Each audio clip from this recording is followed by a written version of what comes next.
Muy buenos días.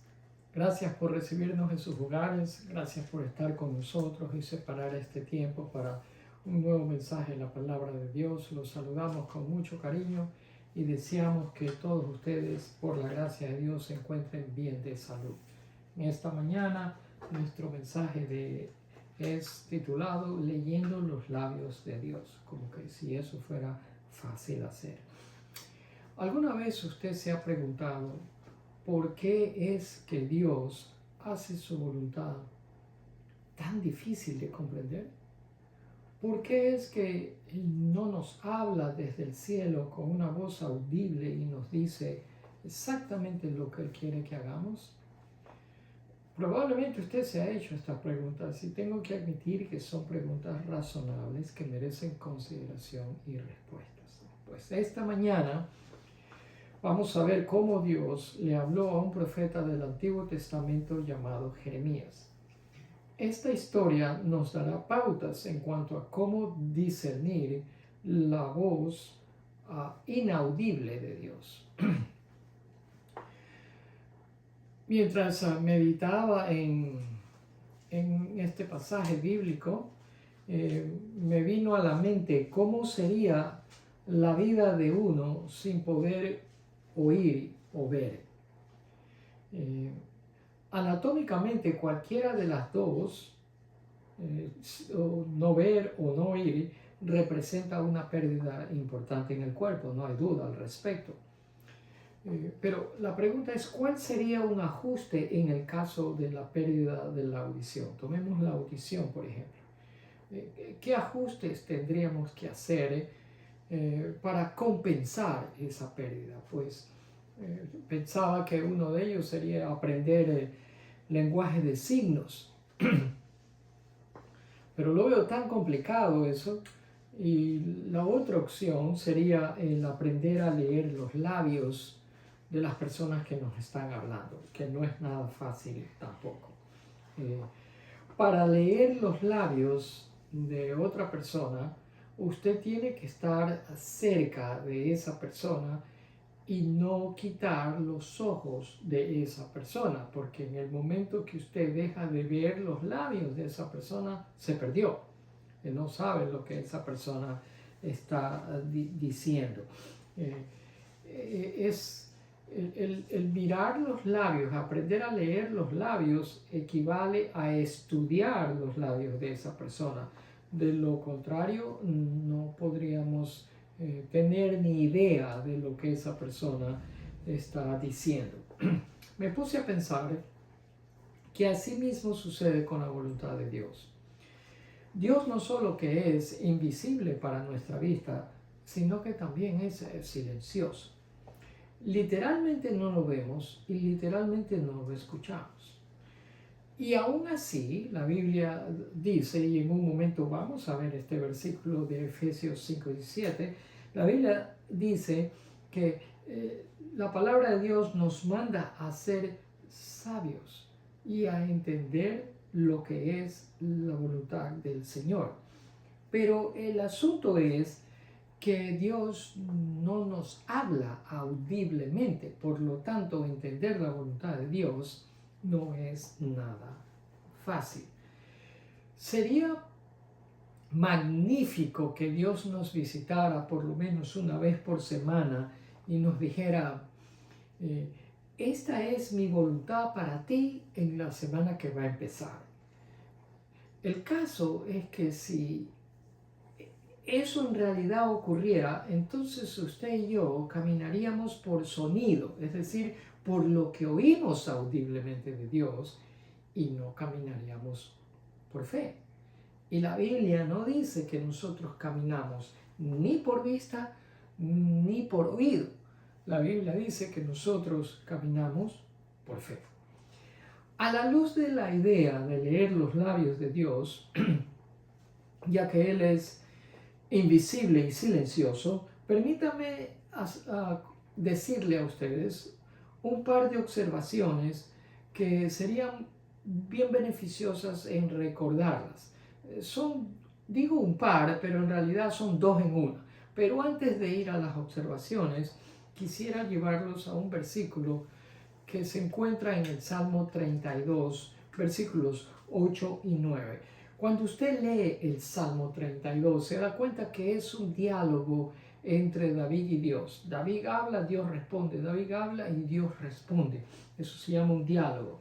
Y el versículo 8 empieza diciendo, es Dios hablando. Yo, en referencia a Dios, yo te haré saber, le dice Dios a David, y te enseñaré el camino en que debes andar. Y luego le dice, te aconsejaré con mis ojos puestos en ti.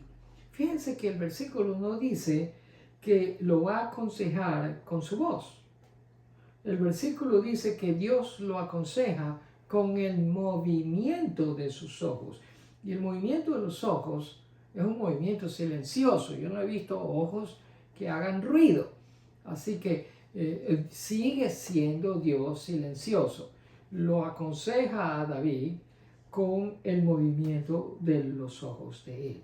Y en el siguiente versículo 9 dice, no seas como el caballo o como el mulo, que no tienen entendimiento, cuyos arreos incluyen brida y freno para sujetarlos, porque si no, no se acercan a ti. ¿Sí ve? Este versículo es una advertencia a ser sensibles a los movimientos de los ojos de Dios. Le está diciendo, no quites tus ojos de mis ojos. Sé sensible al consejo que viene a través de los movimientos de mis ojos. Y la implicación entonces es que nosotros tenemos que observarlo a Dios cuidadosamente. Tenemos que estudiar el movimiento de sus labios para poder entender lo que Él nos está diciendo. Es lo que nosotros ahora llamamos inquietudes internas que vienen a través del Espíritu Santo de Dios. Espero en realidad, confío en Dios que me estoy haciendo entender. Ahora bien, yo le dije que le iba a dar un par de observaciones, dos en una, en el mismo paquete, y aquí van. Necesitamos ser sensibles y hábiles. Momentos como estos que pasamos juntos 30 minutos, domingo tras domingo, semana tras semana, escuchando un mensaje, son útiles para todos nosotros en ayudarnos a obtener la habilidad que necesitamos. Acuérdense, necesitamos ser hábiles y sensibles. ¿Cómo nos volvemos hábiles? Escuchando mensajes como este, semana tras semana.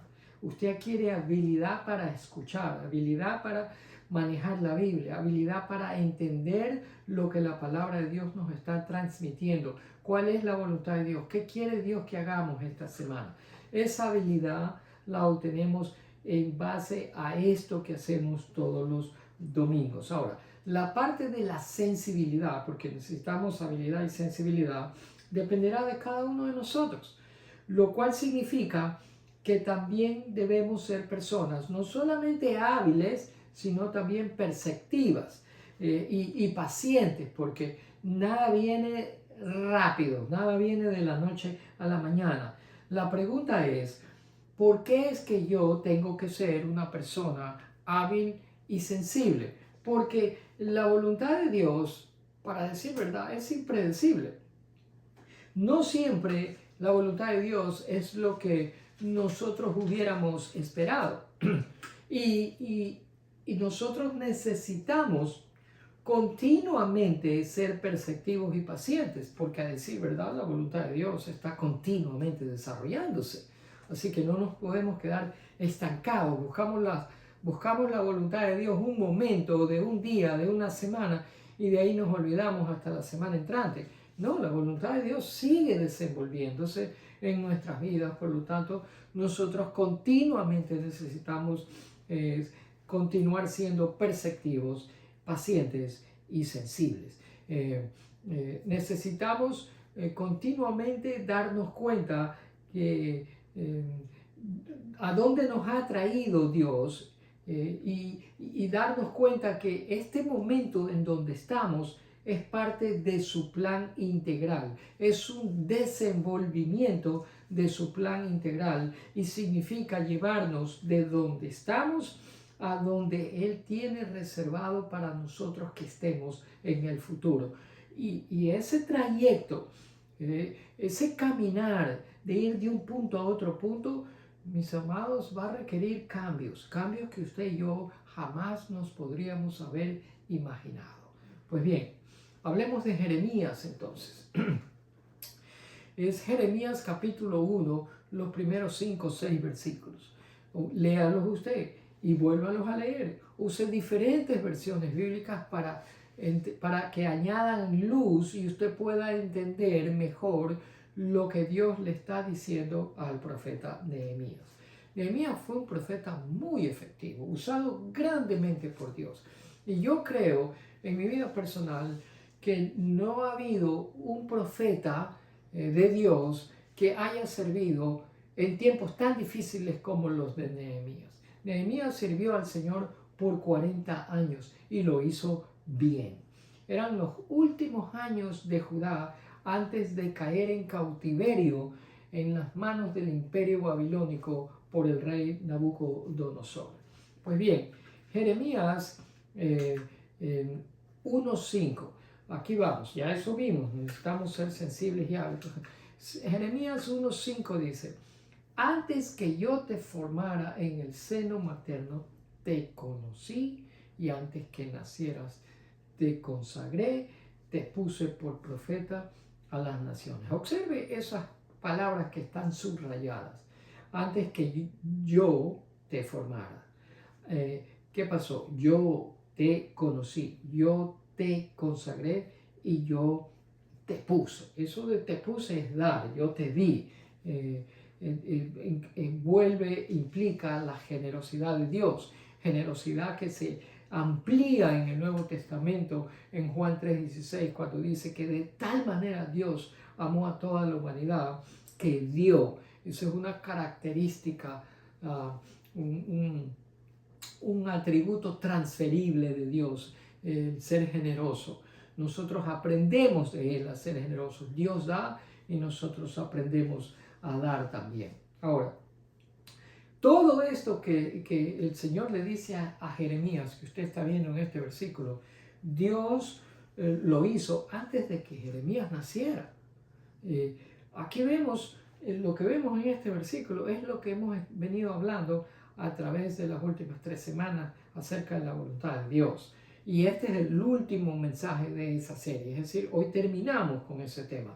Y usted se recordará que hablamos de la voluntad decretal o soberana de Dios. Es decir, que voluntad decretal es algo que Dios ha predeterminado y Dios lo ejecuta. Pues aquí vemos exactamente eso, la voluntad decretal o soberana de Dios ejerciendo su plan predeterminado en Jeremías antes de que incluso él estuviese en el vientre de su madre. Ahora bien, los llevo a un versículo que se encuentra en Efesios 5:17, luego los traigo de nuevo a Jeremías, pero inmediatamente después de Efesios 5:17, quiero que enfoquemos nuestra atención en algunas pautas que nos ayudarán a discernir la voluntad de Dios y aprender a leer los labios de Dios. Efesios 5:17 dice: así pues, no sean necios, sino entiendan cuál es la voluntad del Señor. La palabra necios es lo opuesto a ser sabio. Es decir, no seas la palabra necedad significa alguien que no tiene cordura, alguien que no tiene sentido común, alguien que no tiene lógica. Significa ser un insensato, un tonto. Conlleva la idea de alguien que actúa precipitadamente y luego se arrepiente. Pero luego vuelve a hacer lo mismo y vuelve a arrepentirse, nunca aprende. Eso es precisamente lo que hacen los necios. Y luego dice: no seas así, no te apresures, no hagas las cosas sin pensar. Y luego dice: en vez de eso, sé entendido, entiende, Ahora, entender significa percepción. Entender significa poner percepción en la mente para que el entendimiento de lo que estamos viendo, leyendo, escuchando y aprendiendo se lleve a cabo. De lo contrario, entra por un oído y sale por el otro. Entender significa que usted y yo debemos de pensar reflexivamente. Y si hay algo que a mí me gustaría que todos ustedes que nos escuchan semana tras semana aprendan de estos momentos que pasamos juntos, es precisamente que aprendamos a pensar reflexivamente. No es que yo esté en contra de la creatividad y de ser espontáneo, no es eso. El asunto es que al menos en lo personal, en mi propia vida, mis mejores momentos son cuando pienso reflexivamente. Para yo elaborar un mensaje que voy a traerles a ustedes el domingo, yo tengo que pensar reflexivamente. Y para pensar reflexivamente necesito quietud y necesito estar tranquilo, porque yo no puedo pensar reflexivamente mientras estoy apurado, mientras estoy ocupado, mientras mi mente está inquieta y no tengo quietud para poder pensar de esa manera. Así que reflexionando es donde nosotros aprendemos a entender cuál es la voluntad de Dios. Reflexionando en lo que una vez fue y reflexionando en lo que podría ser. Reflexionando en lo que podría ser el plan de Dios y reflexionando en los resultados de lo que ha sido el plan de Dios, reflexionando en los resultados de una decisión que tomé o reflexionando en la manera en que mejor voy a tomar una decisión en los próximos días. Es decir, me enseño a mí mismo y aprendo a reflexionar, a pensar, a tener percepción y a poner entendimiento en mi mente. Bien, yo les dije que después de Efesios 5 y 7 les iba a dar unas pautas que más o menos si las ponemos en práctica nos podrían ayudar a aprender a leer los labios de Dios. Son solamente pautas, no son mandamientos ni nada de eso. Así que usted las podría considerar o si tiene usted otras mejores, pues siéntase libre de hacer lo que le ayude a usted a discernir la voluntad de Dios. En primer lugar, una pauta es una actitud mental positiva y comprensiva. Eso necesitamos todos para poder aprender a leer los labios de Dios. Necesitamos tener una actitud mental que sea saludable y que sea comprensiva. Una actitud que se acostumbra a decir en medio de todo lo que confrontamos en el día a día, es una actitud que dice, todo lo puedo. Así como el apóstol Pablo dijo, todo lo puedo en Cristo que me fortalece. Esa es una actitud mental positiva, una actitud mental saludable, una actitud mental que entiende que hay alguien que está soberanamente a cargo de toda situación alrededor de mi vida en ese específico momento de ese día y de todo el día y de todos los días. Para hacer eso se requiere que usted y yo tengamos una buena salud física y una buena salud emocional. Es decir, que usted no ve cosas donde no hay nada. Usted no escucha cosas que nadie está hablando. Y usted no anda en pos de señales todo el tiempo. Vive de una manera razonable, vive de una manera inteligente. Su mente y sus emociones están bien balanceadas. Para que este balance permanezca en su vida, usted, como dije hace un momento, requiere tiempos de quietud y tiempos de descanso, porque esa es la única manera en los tiempos de quietud y descanso en que podemos abrir nuestras mentes y corazones a Dios. Acuérdese, cuando nosotros vamos a los evangelios, vemos al Señor Jesús dirigiéndose ¿sí?, a sus discípulos y diciéndoles, vamos a descansar, retirémonos a un momento de quietud. ¿Con qué propósito? De mantener ese balance emocional y físico tan necesario para que nosotros pensemos correctamente y tengamos una buena percepción de la vida. La segunda pauta que nos ayuda a leer los labios de Dios es escudriñar las Escrituras, obviamente. Dios nunca va a contradecir su palabra, mis amados que me escuchan. Las escrituras, la Biblia, contiene todo lo que necesitamos saber acerca de los asuntos más importantes de la vida nuestra. La voluntad de Dios nunca contradice su palabra. El salmista, si usted lee el Salmo 119, que es el salmo más grande de todos los salmos que hay, se dará cuenta que el autor del Salmo no se cansa de decir lo mucho que él amaba a la palabra de Dios. Y por eso le aconsejo que cuando usted lea la palabra de Dios, encuentre deleite en ella. Y va a encontrar deleite cuando usted la entiende, cuando usted pone entendimiento en su mente, cuando usted pone percepción.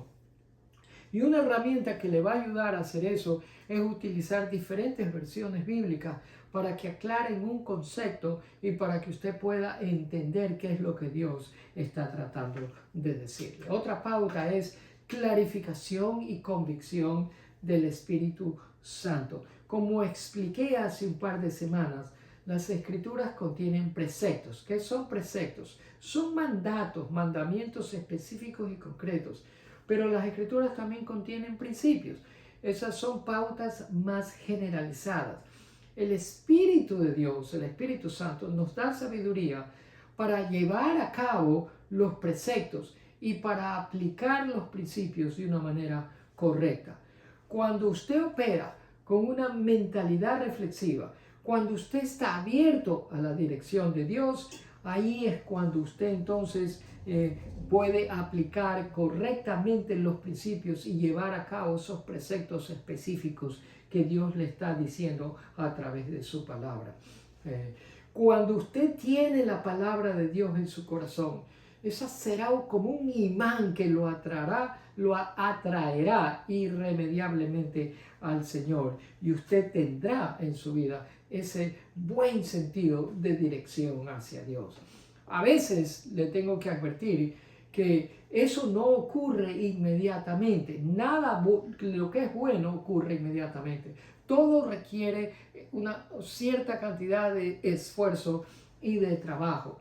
David en el Salmo 40 dice, pacientemente espere al Señor. Es decir, que se requiere paciencia. Aprender a leer los labios de Dios requiere paciencia. Usted no lo aprende leyéndose un salmo y ya situación resuelta. No trabaja de esa manera. Le doy otra pauta.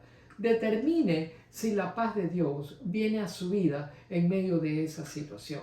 El apóstol Pablo dice en Colosenses 3, 15, 16, que la paz de Cristo reine en sus corazones. ¿Sí ve? Y luego dice que la palabra de Cristo habite en abundancia en ustedes con toda sabiduría. Ahora, la paz de Cristo reine, dice el apóstol Pablo. Y la palabra reinar significa arbitrar, significa ser un árbitro. Lo que un árbitro dice en un juego de fútbol es la última palabra. El árbitro resuelve lo que de otra manera sería caos, conflicto y debate, aunque hay malos árbitros también, que lo que hacen es precisamente ocasionar ambas cosas. Pero en el mejor sentido de los casos, el árbitro, precisamente su trabajo es evitar que ocurran estos conflictos, estos debates y que el juego termine en caos. ¿Por qué? Porque el árbitro trae claridad al asunto. Cuando la paz de Cristo está arbitrando nuestra mente, entonces eso trae claridad al asunto sobre el cual vamos a tomar una decisión y nos ayuda a arribar a la mejor decisión posible que va a obrar para nuestro bien y para la gloria de nuestro Señor. Así sucede con la paz de Dios. Así es como trabaja la paz de Dios. Y si por alguna razón en medio de una situación y usted tiene que tomar una decisión y todavía se siente agitado, entonces eso significa que todavía usted no ha arribado a ese punto que solamente la paz le puede traer. Y por lo tanto, quédese quieto, no se precipite, no tome la decisión todavía. Jesús nos ofrece su paz a través de la dirección de su palabra cuando la mente se nos ilumina a través del trabajo del Espíritu Santo del Señor. Y la última pauta es espere luchas y sorpresas a la vez que experimenta los resultados. Habrá luchas. Cuando usted quiere hacer la voluntad de Dios, hay una guerra espiritual que nosotros no vemos, que se libra alrededor nuestro con el propósito de confundirnos y de que no pensemos de una manera clara y que nuestra mente no esté balanceada, lo físico y lo emocional. Así que, pero las luchas no quieren necesariamente decir que nos hemos apartado de la voluntad de Dios, simplemente que precisamente porque anhelamos hacer la voluntad de Dios es que se nos presentan las luchas. Dos sugerencias prácticas como aplicación y con eso terminamos. En el versículo 6 de Jeremías, Jeremías le responde al Señor y le dice: Señor Dios, no sé hablar porque soy joven. Amigos, dos sugerencias. Una, el secreto de conocer la voluntad de Dios significa que usted y yo debemos ir más allá de las excusas, de las justificaciones y de las racionalizaciones. Si ve, Jeremías está poniendo excusas aquí. Si nosotros de verdad anhelamos conocer la voluntad de Dios, tenemos que salir de esto, no quedarnos estancados en las excusas. Adán y Eva pusieron excusas. Moisés puso excusas también al Señor. Jeremías también pone excusas. Y no somos diferentes a ellos. Nosotros también ponemos excusas. Que estoy cansado. Que tengo sueño. Que no entiendo la palabra de Dios. Que esto y que lo otro. No, mis amados. Vayamos más allá de esas excusas. Porque eso es la manera en que nosotros vamos a conocer la voluntad de Dios. Y segundo, el éxito posterior a hacer la voluntad de Dios. Cuando usted y yo la hemos logrado y cuando hemos hecho algo que estaba dentro de la voluntad de Dios, eso es éxito. Bueno, ese éxito no descansa conmigo porque yo soy un instrumento solamente en las manos de Dios. Ese éxito posterior a hacer la voluntad de Dios descansa con Dios, no en usted, porque nosotros, a decir verdad, somos tan inadecuados que no sabemos hacer separados de Él absolutamente nada. Por eso es que en todo momento y para toda decisión sencilla o difícil, mis amados, la gloria no es para nosotros, la gloria es para el Señor. Siempre. Incline su rostro para orar. Padre, encontramos consuelo en conocer que tú haces excelentemente todas las cosas. Eres bueno con nosotros, eres bondadoso con nosotros, eres lleno de gracia con nosotros, tienes longanimidad. No pierdes la paciencia como nosotros lo hacemos fácilmente. Tu paciencia va más allá de nuestra imaginación. Y en esta mañana oro para que tú recompenses de una manera rica y abundante a aquellos que se van a esforzar esta semana en buscarte, en aprender a leer tus labios, en descubrir y obedecer la voluntad tuya en sus vidas. Ayúdanos a anticipar con gozo y entusiasmo todo lo que ese esfuerzo podría incluir. Los riesgos, las desilusiones, el gozo, el contentamiento también. Mi Dios bendito, en esta hora damos gracias por la sanidad que tú has efectuado en algunas personas que se encontraban indispuestos y han mejorado y les has dado una buena medida de salud y has hecho honor a tu palabra que dice: yo soy el Dios que te devuelve la salud. Yo soy el Dios que aparta de ti toda enfermedad. Mi Dios bendito, y conscientes estamos de que hay otros que todavía están aguardando esa palabra tuya que se encargue de restaurarlos, de darles una buena medida de salud. Quizás esta semana sea, mi Dios, la semana en que ellos también experimenten la gracia de la sanidad tuya. Gracias por tu protección que recibimos esta semana que terminó, y gracias porque conociendo la voluntad tuya, que eres un Dios fiel y verdadero, descansamos en la realidad de que la semana que empieza, por tu gracia, nos seguirás cuidando, protegiendo y librando de todo mal y supliendo todas nuestras necesidades conforme al conocimiento, a la gracia y a la bondad tuya para con nosotros. Mi Dios, te amamos, te damos el honor, la gloria y la adoración que tú mereces. Te bendecimos y exaltamos, Padre, y lo hacemos en el nombre de Jesús. Amén y amén. Gracias por haber compartido con nosotros. Espero que usted ahora proceda a compartir este enlace para que otros también aprendan a conocer la voluntad de Dios. Si Dios lo permite, si el Señor nos da vida y salud, estaremos con ustedes la próxima semana con un nuevo mensaje de la palabra del Señor. El próximo domingo es Domingo de Ramos y empieza la Semana Santa, una semana de mezcla de muchas cosas buenas y de muchas cosas tristes también. Hasta entonces, mi esposo y yo los saludamos y les deseamos que Dios les bendiga.